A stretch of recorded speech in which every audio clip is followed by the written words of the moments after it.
This is going to be part whatever of this fire pit. 15-foot diameter. There it is. We've got pavers and all that cool stuff, but we're moving this dirt right now. He is a good girl. He is a good girl.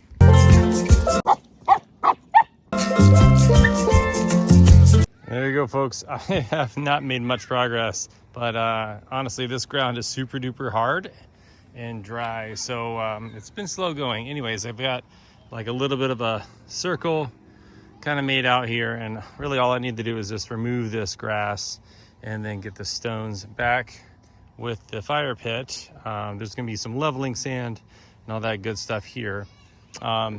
Maybe not, because it might not be necessary here, but I don't know what I'm gonna fill the fire pit with here. Maybe some lava rock or something like that. So it's to be determined what ends up going here with the fire pit and that on top. Sun is going down, so I'm not even sure what day we're on anymore. So this is the fire pit as it is. I was working on that last night. As you saw, it was very hard. I let the sprinkler go for several hours to try to soften up this dirt here. So I'm gonna get cracking on this because we are running out of time.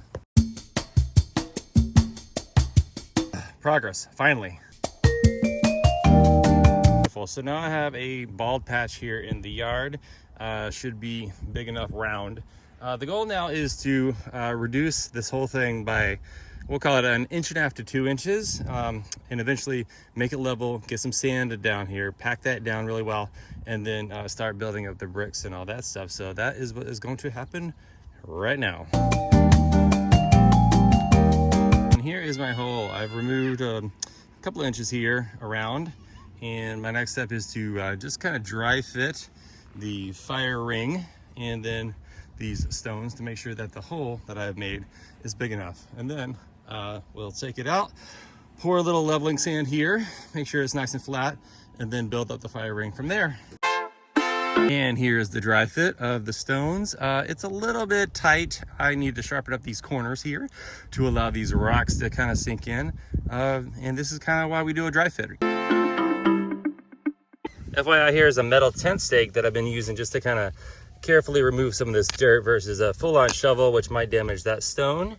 Here's a little tip for you there. Just a good old metal tent stake and a Springer Spaniel. I had to bring the ground down a little bit more, but I'm not sure why I was being so careful, because this whole area is just going to be dug up anyway. So I just got a little bit more assertive and just started bringing a lot of that dirt up. And then the thing about these shovels, that one there especially, it's got a an angle to it, which is, you know, makes it easy, but it does not give you a 90-degree angle. It gives you more of a 45-degree angle. So wherever your edge is, that's probably going to be countered or beveled or whatever at 45 degrees. So just go in there and then make that 90, so then your bricks or whatever can slide in nicely. So I am going to next pull this all out. It's going to be a 15-foot diameter ring around this central point fire pit here to create a nice seating area. But I wanted to get this done first to establish the center point, and then we'll place a stake here and then string out, you know, and then create a, you know, spray painted circle around this entire thing here. That's kind of the vision at that point. Take me somewhere where I can breathe. So correction, that's going to be actually 12 feet total. So 6 foot from the center point here.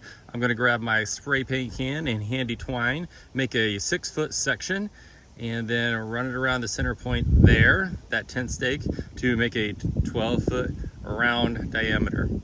And that will be the perimeter of our fire pit.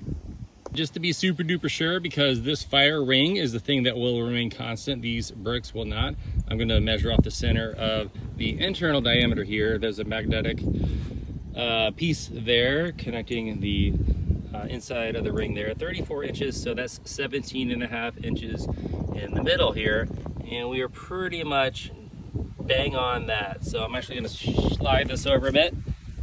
There we go. So when I do my rope, my string, it's right here at 17.5, and I want to make sure at this point that we get it right. So when the string goes on, it's going to be right there at 17.5. Boom. So let's do it. Where the weight in my soul starts.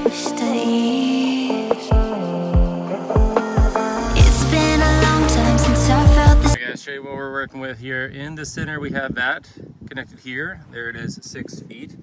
I'm gonna do my big circle here, and I see that I have a bunch of dirt over here, so that dirt's gonna actually be moved here in the next minute or two, and then make my big spray paint. Next step is going to be remove this dirt and then, you know, get it out of the way so then I can make my big circle.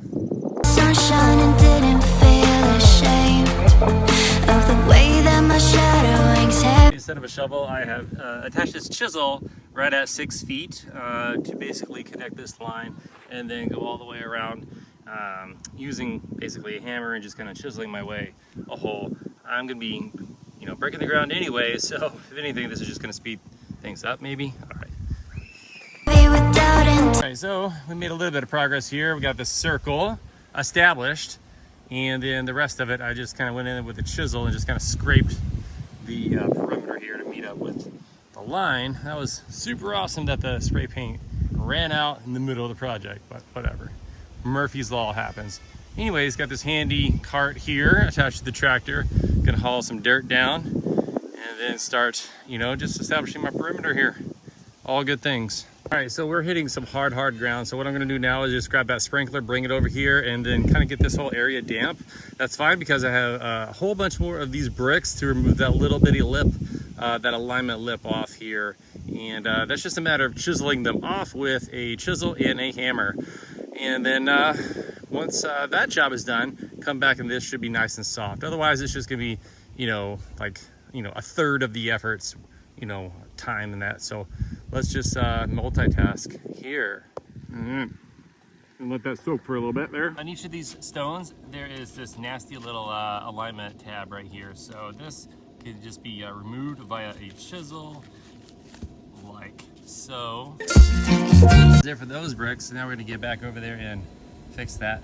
So this has been soaking for a decent amount of time here, so this should not be that big of a deal to remove via a little bit of shoveling here. Just making sure my my mark is still here, and it is. So let's get cracking. All right, guys, so this is where we are now. I have began to establish the perimeter for the fire pit. This eventually will all be taken up and replaced with paver sand, and then pea gravel, and then the paver stones to kind of create that cool looking perimeter.